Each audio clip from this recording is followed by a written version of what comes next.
Hello and welcome. Well, I've been for a walk with the dogs. It is such a blustery day today. We've got storm florists coming in. So we had a walk. We didn't get wet, fortunately, but it's quite different to how it's been the last few weeks. So we're back in the cosy warm, and today I want to cover a subject that I've been looking into on a personal level. Now, for those of you, by the way, I've got one of the dogs here, that's what I'm doing, massaging her ears.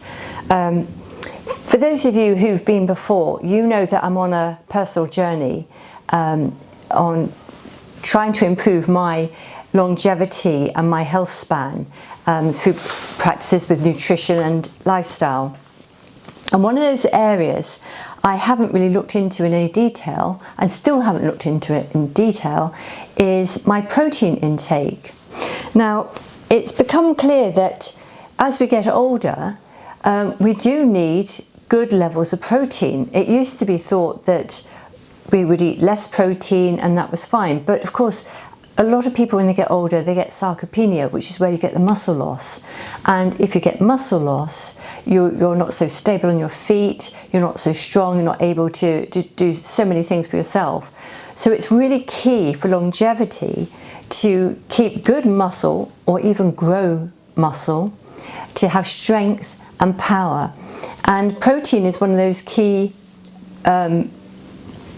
materials to help us do that. So I wanted to start off today with what is protein, but actually before we jump in, I just wanted to say, for those busy people out there, I'm going to put a timestamp below. I do it every week, but I forget to say, but I want to do quite a clear timestamp this time, because I think there's a lot of information here and you might just want to cut to the chase and find out how much protein you should be eating and what that looks like. But let's start with what protein is. Now, protein is one of the key macronutrients in our diet. So it sits alongside carbohydrates and fats. And protein actually comes from the Greek word proteus, which means primary. So it's of primary importance, it's a primary nutrient. And I think it's getting attention now, and has done for the last few years, but prior to that I don't think it had much at all, other than being accused of causing inflammation and kidney damage and the like, which, you know, it's not inaccurate, but it's not entirely true either. It's been taken out of context, I'd say, and most people aren't eating enough protein, particularly as they get older. And but you can have too much, as I say every week, you can have too much of a good thing. So, but protein is vital, and protein's made up of 20 amino acids, 9 of which we need to get through our food. So they're called essential amino acids, and we need those for our health throughout our bodies. So if we have a look at how the body uses protein, this will give us a better idea. Now, most of us know that we eat protein to build muscle, and that is indeed true. So it's muscle, tendons and ligaments, etc. But we also use protein for neurotransmitters, those sort of electrical impulses that go through the body, those messages, those messengers and messages, and also for hormones, which are the slower messages, the longer term messages that go through the body. So we need it for both of those. We also need it for our immune function. It's really important to help us with our immune system. And more recent years, we've heard about antibodies because of the more recent sort of viral infections that have been around. And protein's important for us to build and make antibodies. So it's not just about muscle, it's wider spread than that. We use it throughout our body, which is why it is a primary nutrient. Then there comes the question about how much do we need on a daily basis. So this is interesting. This is where I was getting a little confused, because I've heard people quote grams per pound of weight, grams per kilo of weight, and there's been a wide variation on those quotes. And I've heard on one podcast, the interviewer and the interviewee talking about the same amount of grams, but one was talking about kilos of body weight, one was talking about pounds of body weight. And as a nutritional therapist, that confused me. Yeah, let's standardize it, please. Let's make it easy for people to understand. So anyway, and they were both the same nationality, because there's nationality differences in the terms we use. But I looked up the NHS, and they said 0.75 grams per kilo of body weight. Now, I was under the impression it was 0.8, but we're close enough. Now, that is for keeping out of ill health. So rarely recommended daily allowances or values, rarely do they go to the optimal level. It's usually that level which keeps you out of a disease state. So 0.8, 0.75 is deemed in this current day through the science papers to be on the low side. We probably need more. So looking into that and just having a quick look at my notes, and particularly I was looking at people over 50, so I'm looking at women predominantly in the perimenopause, menopause age group, over 50, going into older age, how much should we be eating? And actually the thought now is that it should go up as we get older, particularly because it's more important we maintain muscle to keep the fitness to thrive in our old age, not just survive but thrive. We need an element of independence. We can't rely on people to look after us. It's not the world that our ancestors lived in, whereby you had multi-age family units. So you had the children, the parents and grandparents living together, and I really strongly feel that that kind of unit keeps the older people young and educates the younger people as well. I think it's quite a really fantastic way of living, but we don't tend to do that in the Western world as we used to do. So I think as we get older, we need to make sure that we do stay physically strong and able, because we have to rely upon ourselves at the end of the day.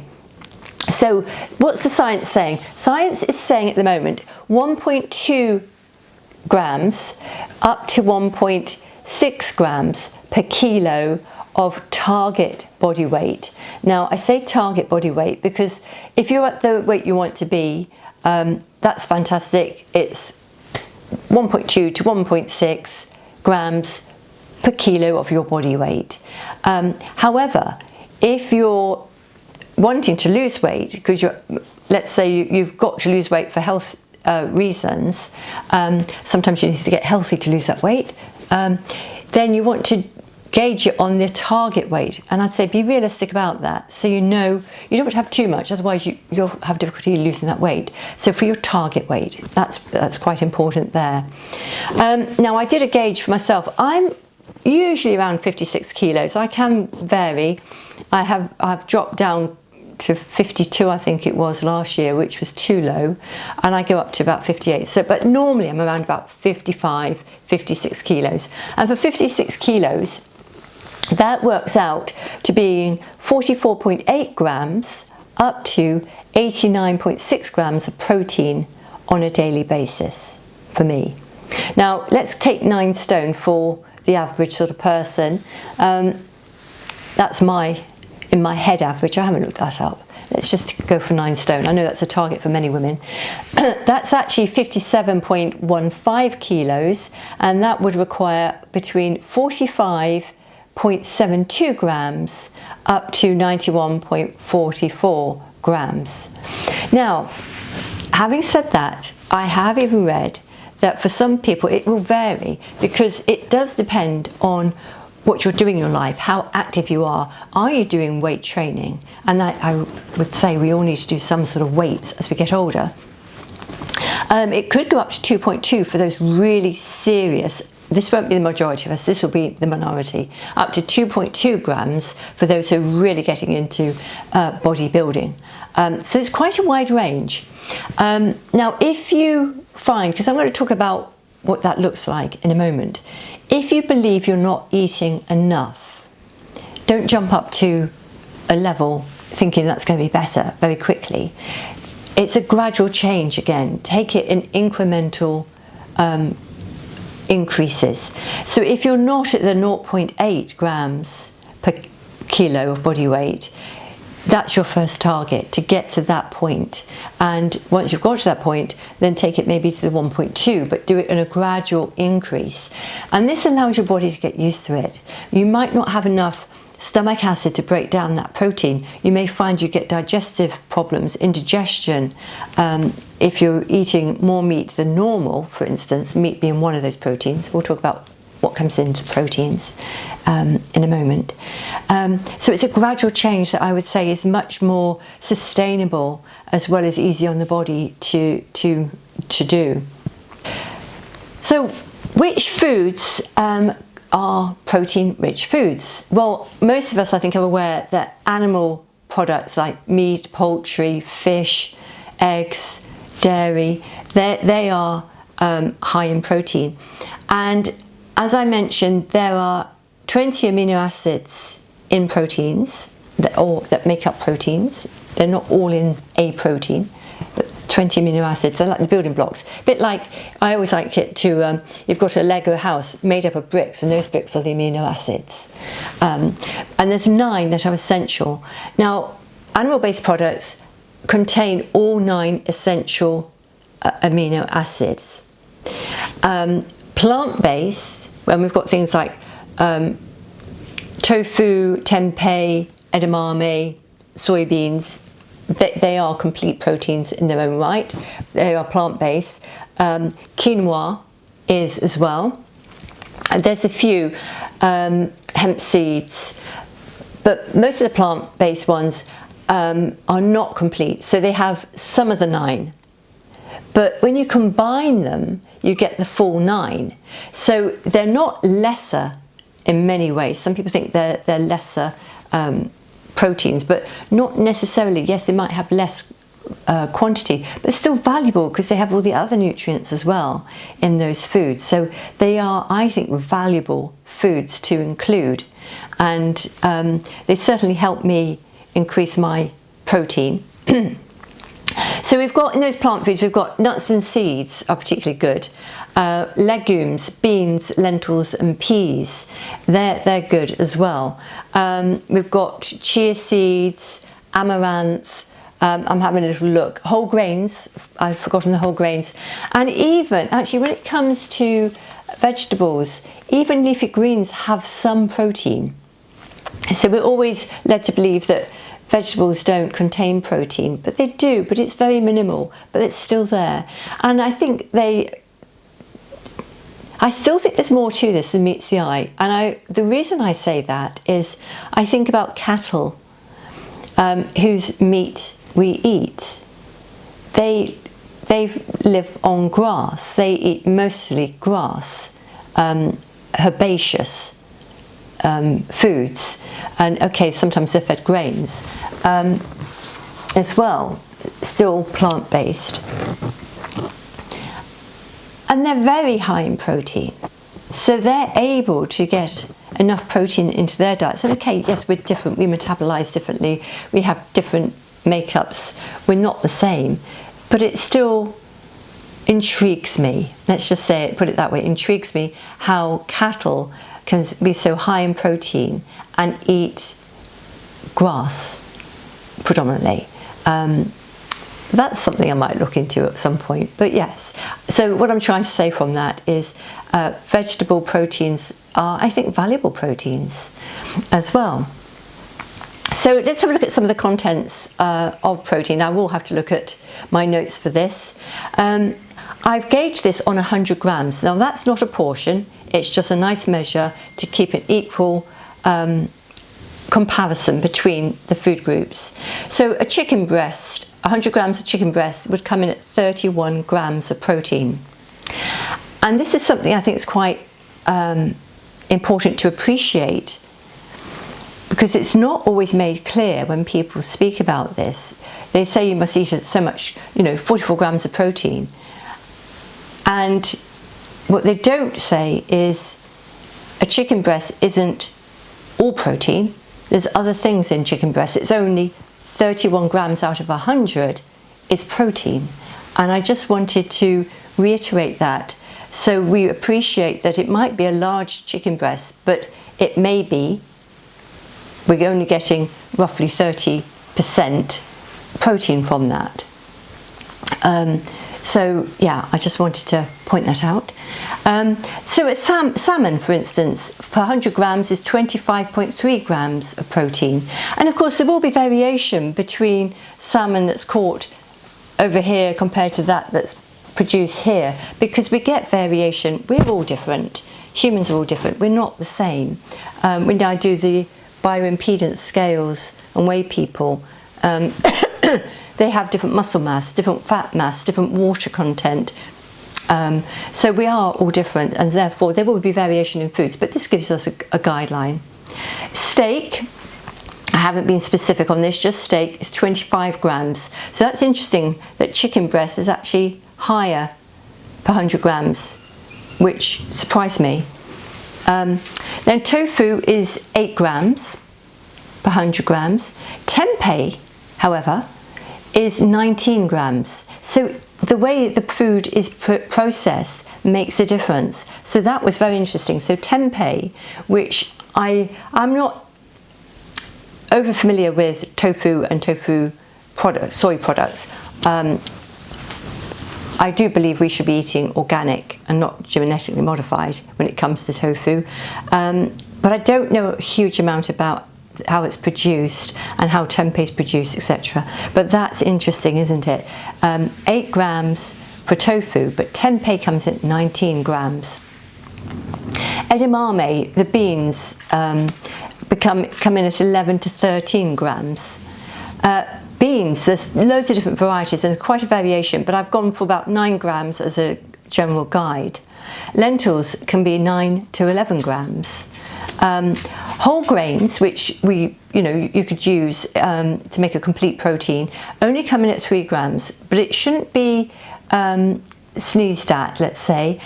If you think about traditional dishes like a Mexican chili, chili is often served with rice, and there you get the beans and the rice. You get a complete protein from the beans mixed with the rice. Likewise with whole grain flour, so if you had beans on toast, you'd get a whole protein with the two together by combining. Eggs come in at 5.5 grams per egg, approximately. And then looking at some dairy, yogurt, we've got variation here as well, is down at 3.5 to 5.7 grams. Greek yogurt is 10 grams.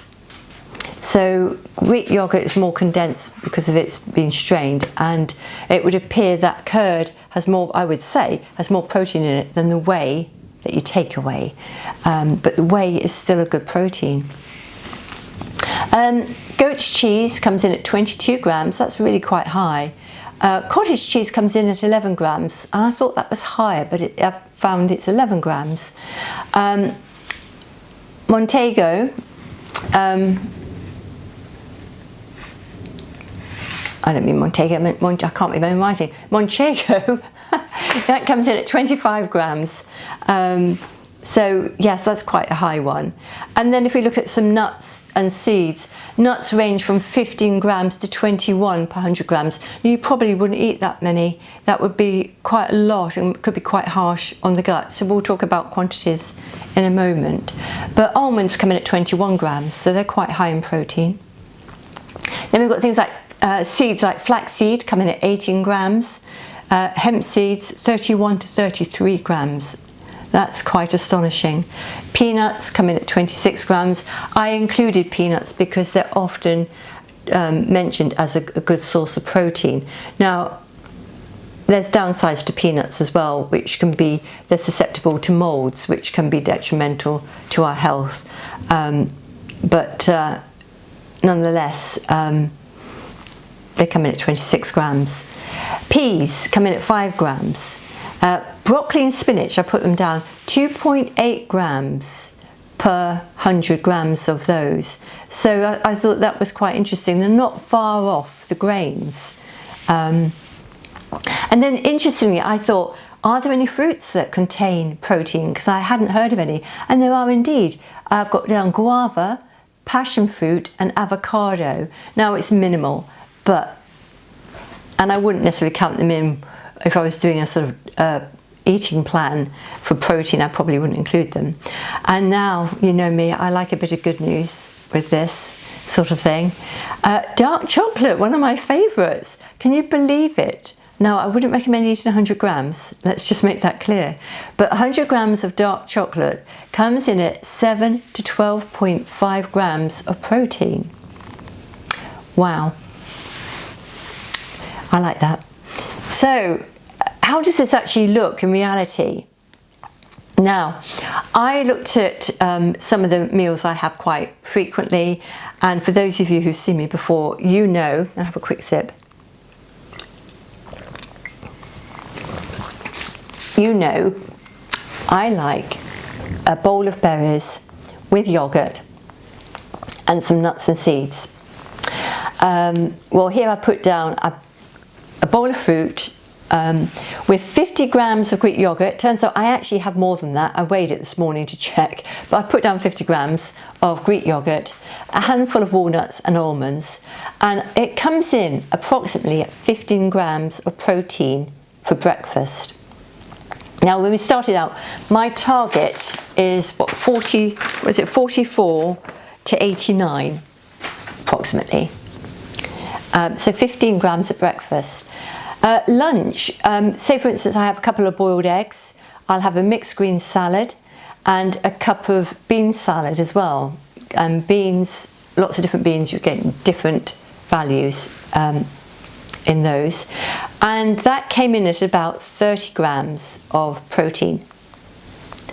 The mixed green salad, I included some of the protein from that as well. And then for dinner I might have something like a salmon fillet with pre-lentils and a plate full of steamed vegetables, and that could come in at around 38 grams, and it depends on the size of the salmon fillet. I think I went for about 130, I can't remember, 130 gram fillet approximately. So the total for the day would be 83 grams, and that doesn't include my dark chocolate. But 83 grams of protein in those meals together, which was much better than I anticipated. But I'm really pleased with that. So I'm at the upper end. I haven't quite hit the 89, but throughout the day I might grab another few nuts. I might sprinkle, I haven't put seeds down, but I might sprinkle seeds on my salad. And these are the easy wins. Now, the ways to increase your protein, first of all, I'd say just have a slightly larger portion of the protein that you're including in your diet already. Just increase it a little bit. That's one way, so that makes it a little bit easier. So you could increase, if you just, 10 grams more, you could be getting 30% more. That's not quite good maths actually, but anyway, you'll be getting quite a good bit more by just increasing by a few grams extra. And then what I like are what I call the easy wins. You might make a yogurt dressing. Add yogurt to a dressing. You might sprinkle nuts and seeds over a salad, or you might put some toasted seeds on top of a soup. There's so many ways to actually add in extra protein with the meals you're already eating. Peas is one I quite often include. They're slightly lower than I anticipated. Now I've looked at it. I keep cooked quinoa in the cupboard as well. Now I didn't tell you what that was. So it's 8 grams per 100 grams quinoa. Don't know why I didn't tell you that one. I haven't written it down. So yeah, there's a lot of protein in foods that perhaps we haven't anticipated or thought about. And one thing I'd also like to say, when it comes to combining, this is something I didn't understand until more recently. When it comes to combining plant proteins, it doesn't have to be within the same meal. As long as you're getting those 9 essential amino acids throughout the day's meals, then it doesn't have to be that you're eating beans and rice in the same sitting. That might be too much carbohydrate for you to cope with. But if you had beans at one meal, one sitting, and a little bit of rice at the next one, then that's absolutely fine. And I think that just eases the pressure of having everything perfect. And as you know, that one of my strong beliefs is we're not looking for perfection, we're just looking for progress. And yeah, I think what I am going to do, because I'm eating much more protein than I anticipated, I'm going to measure it for a few days, just keep a record, and I'm going to weigh a few things as well to see how much I am actually putting into my breakfast, how much am I adding to my salad.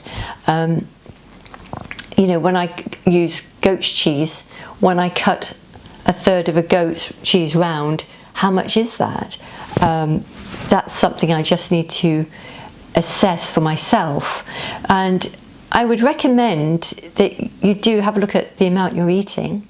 If you start to do some weight training that you haven't done before, you start to build some muscle, you may need to increase your protein to help with, so that you metabolize it for protein. Metabolize the protein for muscle building, but also have enough there for the essential processes like the immune system, like the nervous system and the hormone, the endocrine system, you know, things like that as well. So yeah, now I'm thinking, because this would be useful for me, as I said, protein, for instance, is one of those groups that I haven't looked into in major detail over the years. But it's one area I do want to look into in more detail. I'm thinking of drawing up some sheets of quantities and looking at what are realistic portion sizes and putting them together as suggested meal plans. If that's something you're interested in, I intend to do it for myself. If it's something you're interested in, I will do it in a very neat format so I can share that with you, because I would like to be able to share some takeaway documents for those of you who are busy, who listen to this but haven't got time to come back to it but could just refer quickly to a sheet. Let me know if that would be of interest.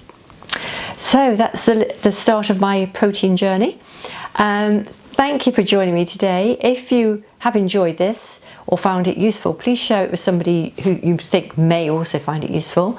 And please like and subscribe if you haven't already done so, if you wish to catch up with me again. And yeah, thank you very much for joining me, and I hope to see you all soon. Have a lovely week. Thank you. Bye-bye.